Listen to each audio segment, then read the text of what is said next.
Hey peeps, how's it going? So welcome to my first video about a book.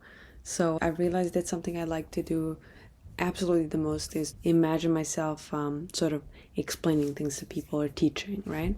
So this is what I'm doing here finally after like decades of talking to myself. So you got an expert right in front of you. Today I want to talk to you about a book that's called the Pleiadian Earth Energy Astrology, Charting the Spirals of Consciousness. So this is one of the wildest books I've ever seen. It was written by Pia Orleane Ph.D. and Cullen Baird Smith with Laarkmaa. It's super trippy. It's essentially the first trippy thing is how I found it. The way I found it is I'm subscribed to this newsletter that every day sends me like a little quote and then the little text that talks about the quote. It's by this nutritional coach maybe 2 years ago. I would always look at this quote in the morning, and then in parallel I have an app by Sadhguru, and he also has quotes every day, right? And so sometimes I would notice that the quotes have a similar vibe, sometimes it's like they match, and I was wondering like, okay, first of all, how did they determine what kind of topic they're going to talk about? Second, how is this random? Like there's no way that this is random. And then I realized that, okay, Sadhguru may be plugged into the the whole world energy consciousness vibes, and maybe he wakes up and just meditates super intensively, and then he just kind of gets the essence of the zeitgeist that day, But then I was like, this other person from the newsletter, they're not like a super incredibly powerful meditator, right? Or whatever. I don't know. I don't actually know. So I was just like, okay, I mean, there must be like a source somewhere, like this has to be written down somewhere. And then I Googled it. This is one of my favorite things. Still, you have these Googles that you do that are just profound. Sometimes you can almost call it like historic. You can't call it historic. It's like a personal history, I remember this one time I Googled something and ended up getting a job in that field because I Googled that. It was just a significant Google, So this was a significant Google, and I literally find it, and it's this book.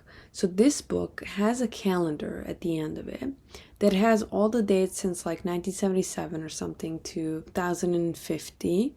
Each date has a number, so a universal energy, and it has an earth energy. So this book, one of the main things is that Pleiadian Earth Energy Astrology. So Pleiadian or Pleiadians are the nation of aliens, essentially. So a nation of beings that live in the Orion belt. So if you know the constellation that has 7 stars, it's there. It's like, you can see it sometimes if the sky is clear, if you're lucky, if you live in a farm.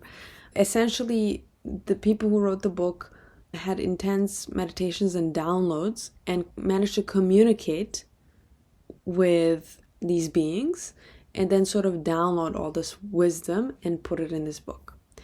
And one of the crucial things that you if you start engaging with this book, you learn is that there's 13 universal energies, and then there is 20 earth energies.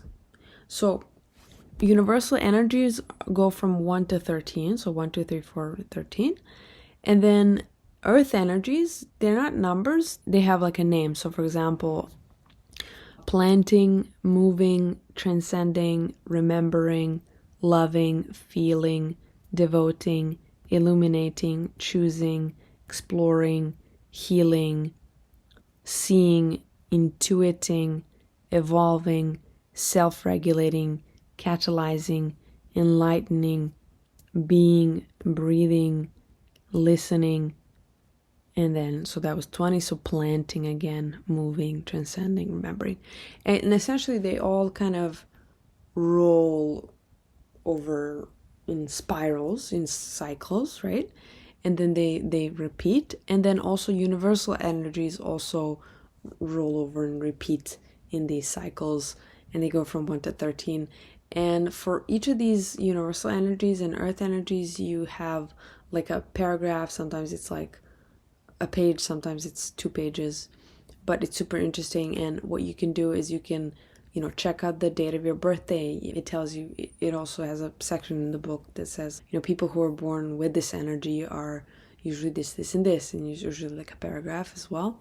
I thought it was pretty correct for me, but then again, with these things like horoscope, some people, I used to think that. I used to think like, oh, well, anyone could have read this and thought that it was for them. It has no connection to the fact that I was born in that day and whatever. But now I'm kind of like past that. I'm just like, it doesn't really, it's not really important to me, because I grew up as a science kid.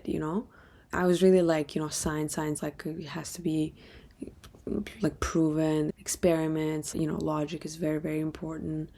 And then I feel like when I've established myself in that, I was like, okay, well, now I feel super secure about that. So now I can just explore other things. Around 2016, I realized logic in science is one of my tools, but I have a full toolbox and I can use other tools as well. And the truth is, there are so many other tools, and our body is one of the most sophisticated tools that we have. But what's important is I can't use all the tools like I use science or reason or logic. So for example, horoscope or this type of stuff, like I can't be like, oh, this, like, take it by the letter, right? But it's more experiential. It's more like, take what you want, and, you don't like something, just leave it. Also, learning about what you focus on and what you choose is also a skill, because what you focus on grows. So if you focus on the negative things will grow. If you focus on your problems in your mind, in your consciousness, will grow.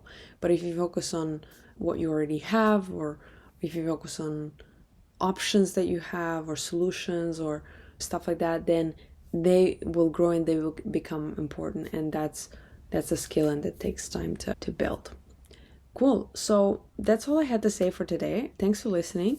If you want like a speed reading about what is your universal and earth energy, maybe the day where you were born, or I don't know, the day you were married. Oh, that's one other thing. So when I got married with my wife, we actually took this book and we read about the date, and we picked it in relation to this. And one of our vows was what this book was talking about as well, about, the energy of 13, and how that energy has for a long time been perceived as negative or unlucky. But for example, in my family, number 13 is our lucky number, both for my mom and dad. And the book actually talks about how the world is structured by 12, right? We have 12 months, we have 12 hours of the day, and that's where it cuts, right? So that's why number 13 was regarded as unlucky number. But actually, number 13 is super important energetically, and it's seen as this completion of things. So we were very proud that day was our wedding day, and it carries symbolism for us. But yeah, so like I said, leave your wish to read your energy in the comments, and I'll do my best to reply. And otherwise, yeah, check out this book. Honestly, if you want to support independent publishers, this book was published by a publisher from Vermont, and they're one of the straight up craziest I've ever seen. Obviously, like when I say crazy, I mean alternative, but I mean in the dearest way possible. But yeah, check them out. They're called innertraditions.com. You can find them there, Bear & Co. Yeah, so check them out. They're pretty cool. And otherwise, click subscribe to my video so that you can stay up to date and you can get notified about the next gem that's gonna drop. All right. Talk soon. Bye.